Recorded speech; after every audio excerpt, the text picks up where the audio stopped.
Hi, in this video I want to talk to you about what is called the fundamental theorem of calculus. And it is the basis of so many things and so many applications that we can do in calculus. I'm going to try to make it not so mathy, but I want you to understand enough of the background so you'll see what it's actually doing. And I think it'll help you to understand it better. So first let's talk about regular geometric shapes. When we say we have a regular geometric shape, these are shapes that have formulas for calculating their areas. So I'm interested in finding the area on the inside of a shape, right? So how many squares, remember areas in squares. So how many square feet are in a room, or how many square yards are in a room, or how many acres even are in a plot of land. Remember, acres is 43,560 square feet. So we're looking at the number of square units that are within a shape. And if it's a regular geometric shape, there's going to be a formula, like for the rectangle, length times width, base times height, whatever you want to call that. And all of these, you'll notice, are polygons. They have straight lines for the sides, with the exception of the one shape that we learn called the circle, which has a curvy edge. But if we have an unusual shape, say for example you want to buy a piece of property and it's at the intersection of two roads. So here's a road and here's a road, all right, like this. And the property you're looking at has this shape. Something like this. And you want to know the square footage of this shape. Well, that is what we would call an irregular shape. It's not one of our known shapes where we have a basic formula, and this is what the fundamental theorem of calculus helps us and allows us to do. Now, if this is instead not a lot of land, okay, but instead it's a description of the profit for your company, okay, and what's happening to the profit. Well, the total profit from, say, point 0 to 10, okay, is going to be the same as the area of that shape, because you're going to add up the profit all along that shape. So area of the geometric shape can also be applied to different kinds of business applications. And we'll see some of those as we go along. Now, the fundamental theorem of calculus says this, that if f of x is a function that is continuous from a to b, okay? So when I'm looking at my shape back here, instead of this being at 0, maybe it's not actually at the axis, it's at A, and instead of this end being at 10, it's at B. So the curve has to be continuous, so we don't have any weird things, asymptotes or anything. It's a nice smooth curve up there at the top, the red line there. So that's what this means. It's continuous from A to B. Also, let capital F of x be the antiderivative of f of x. So that is the integral of this smaller case f of x. So we're going to take the integral starting at the left point A, ending at the right point B, okay, of this function f of x dx, and we get this antiderivative, capital F of x, and then we have to evaluate it. It turns out that it's f of b minus f of a. So this is your farthest to the right. Okay, this point is the end point. And this is the starting point. And anytime you want to find a distance between two things, you have to take the end point minus the starting point. Let me give you an example of that. if I have a number line, and on that number line, I have a -2 and I have a 4. Okay, and so there's a 0 here. And I want to find the distance from -2 to 4. Well, I can't do -2 minus 4. That gives me -6. Okay, distance is never negative. You take the end point 4, you subtract the starting point -2, and that will give you that length of that distance right there. So you're always going to take the end point, the function at the end point minus the function at the starting point. So let's do an example of a definite integral. Now, by definite integral, let me go back just a minute. When you put these endpoints, actual numbers, on the integral, that makes it a definite integral. Okay? So the endpoints are known, and plus c is no longer necessary. Remember before, every time we took the antiderivative of the integral, we had to put plus c because we did not know if the original function contained a constant whose derivative was 0. So we had to add constant placeholder there. So let's start with a fairly simple example of a definite integral. So I'm going to take the integral from 1 to 4 of 4x plus 6 dx. And so I would integrate separately 4x dx plus the integral, also from 1 to 4, let me fix that, 6 dx. Just using the power rule, I will get 4x to the 2 divided by 2, because this is a 1, and I have to do 1 plus 1 and divide by the power,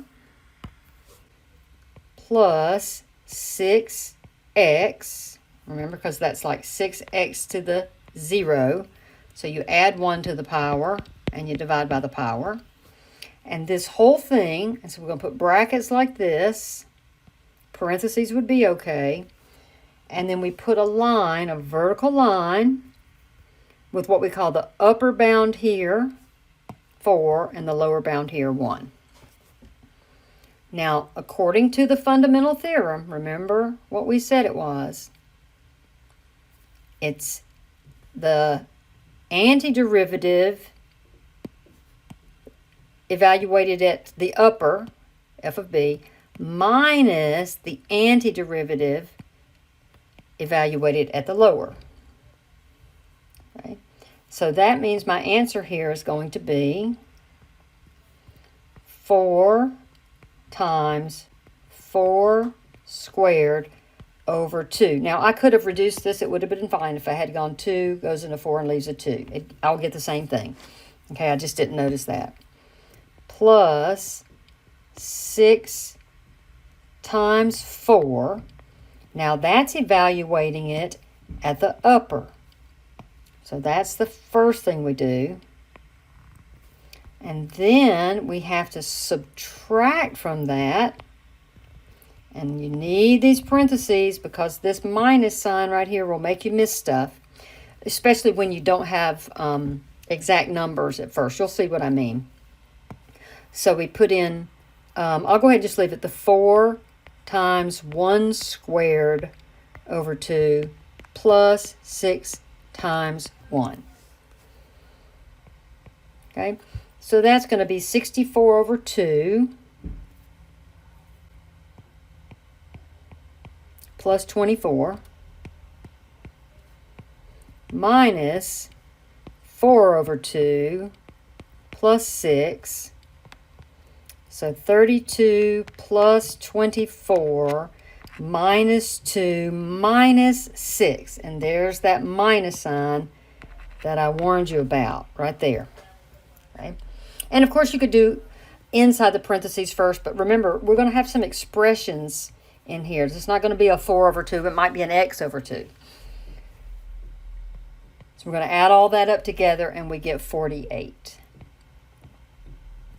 And so that would be the evaluation of the definite integral. Now notice that when I have a definite integral, I'm going to get a numerical answer, okay?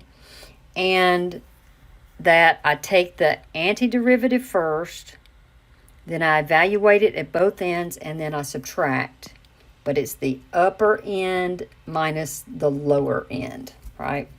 Upper bound, the 4, minus the lower bound, the 1, okay? All right, so that's just a definite integral, and we have these endpoints, so we don't need the plus c. So let's do one more definite integral just to practice it. Let's say I'm going to go from 0 to 4 of 3x squared dx. That means I add 1 to the power, divide by the power, the new power, and be sure you evaluate it at 4 and at 0. So that's going to give me, I will reduce this time just to make the numbers easier to deal with. Reduce those 3's. I've got an x cubed evaluated at 4 and 0. So that's 4 to the third minus 0 to the third. So in this case, it's just 64. Again, no plus c necessary. Make sure that you evaluate it at the upper first and then at the lower, and you subtract. So now let's go back and let's relate this to geometry a little bit. So here I have a little right triangle. Now the area of a right triangle and all triangles is 1/2 base times height, where we're going to call this the base and we're going to call this the height. Okay? So if I make these instead of base and height, I give you some specifics and I say, okay, this is a 4 and this is a 4. We'll just stick with those two as the same right now. The area is going to be 1/2 of 4 times 4, and those don't have to be the same. Okay, they can be two different numbers. So that's 1/2 of 16. So that means 8 square units. The reason this is square units, remember, is that 4 by 4, 1, 2, 3, 4, 1, 2, 3, 4. So look, total, if that was a square, there would be 16 squares. But this triangle that we just selected is half of that square, right? So that's why it's 8. And it would take 8 squares, even though they're not all full squares. It would take 8 squares to cover that shape. And that's just what we're talking about. Now let's look at this algebraically and with calculus. Let's say that I have the y-axis here and the x-axis here. And I draw in my triangle. Again, I'm going to be at 4 here. And I'm going to be at 4 here because I want it to be the same size as the one we just did. I'm going to connect that with a line through here. Right? And I'm looking for this area that's in here. Right? So basically the same shape that we were doing before. It would be 1/2 base times height. And of course I would just use the formula 1/2 base times height if it's a regular shape. We're going to later apply this to an irregular shape though. So let's see how it works with the regular shape first. The first thing I need to know is the equation of this line. Now, what we know about this line is it goes through 0, 4, and 4, 0. And this is just a regular line, so we just find our slope, y2 minus y1 over x2 minus x1. We get negative 4 over 4, which is negative 1. Then we write the equation, y equals mx plus b, or f of x equals mx plus b. And let's see, just use this first point. It'll be the easiest. If I use this point right here. I know that b is 4 and slope is negative 1, but let's say I didn't recognize that, or that I didn't have that y-intercept. 4 equals negative 1 times 0 plus b. So my b is 4. So my equation is y equals negative 1x plus 4. And I might call that f of x equals negative 1x plus 4. And of course, you don't need the negative 1. You can put negative x plus 4, right? Now, according to what I've told you, if I want to find the area of this shape, I'm going to take the integral of f of x from the lower endpoint A to the upper endpoint B dx. So what do we have here? We have the integral starting at 0, because look, we're starting here at 0, and we're going all the way to 4. And our f of x, we've found here, it's going to be negative x plus 4 dx. Well, let's see, that's going to be negative x to the 2 over 2 plus 4x, and this whole thing, either parentheses or brackets is fine, evaluated at 4 and 0, and we got to subtract. Now we got to be careful here. When we evaluated at 4, that's going to be negative of 4 squared, not negative 4 squared. Notice there's no parentheses around that x, so it's the opposite of 4 squared over 2 plus 4 times 4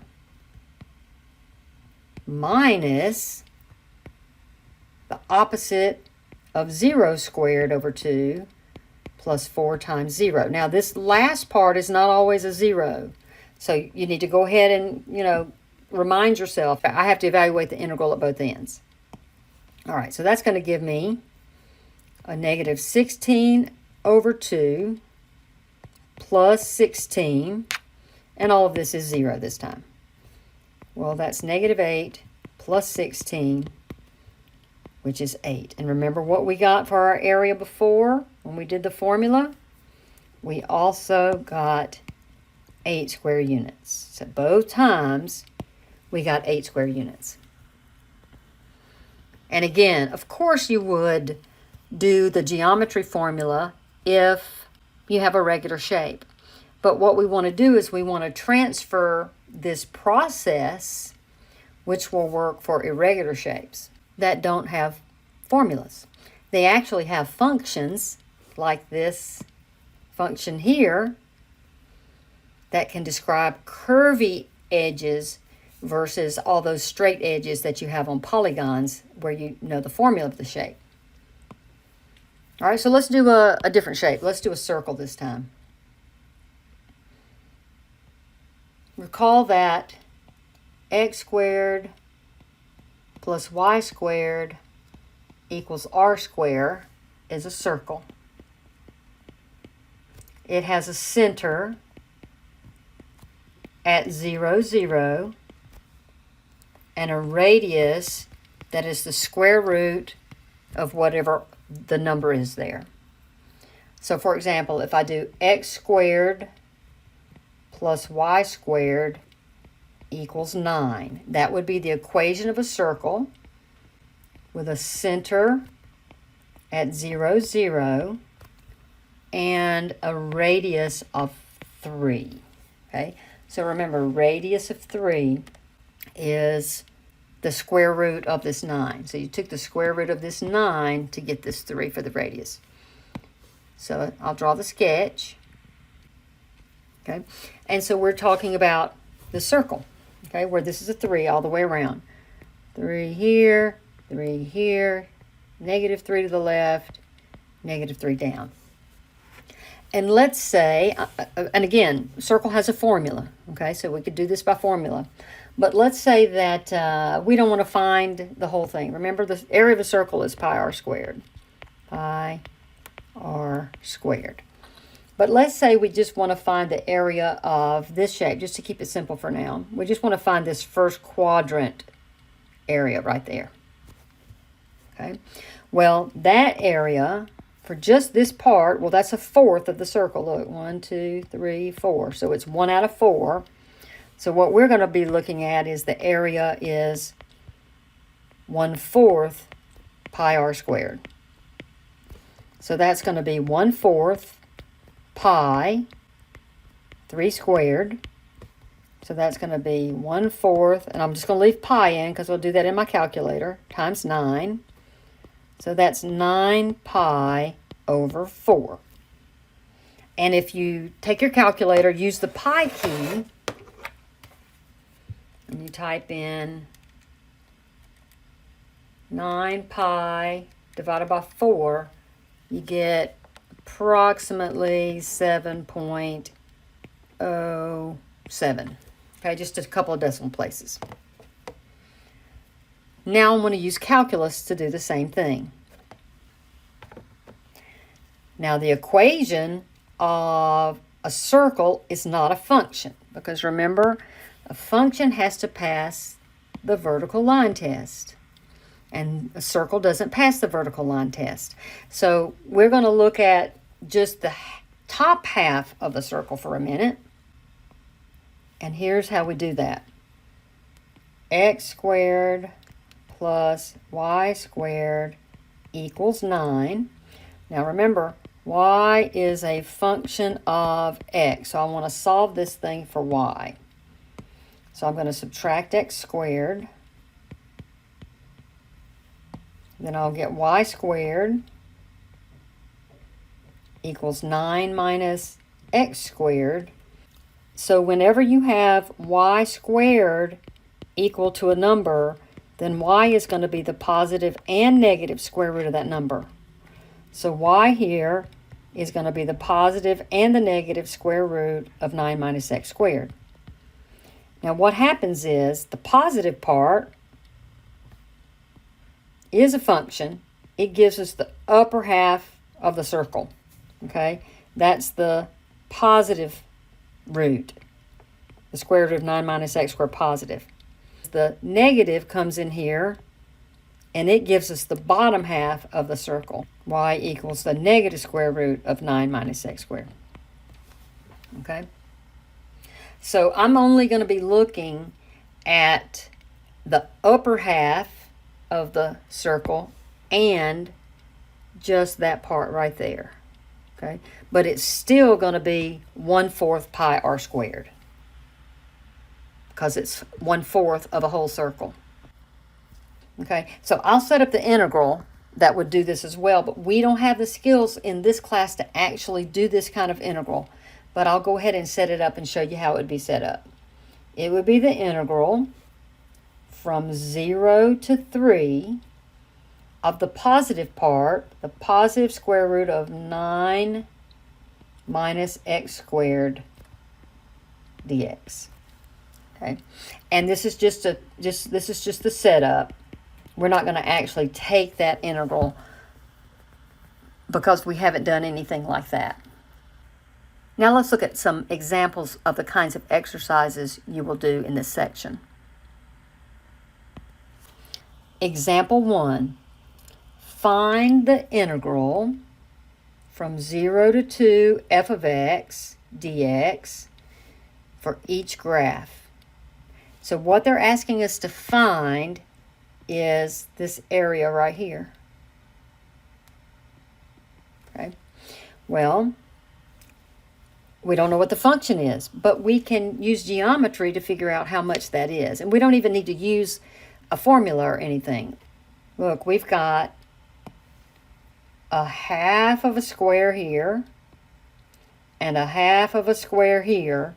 So our area is 1/2 plus 1/2 which is just 1.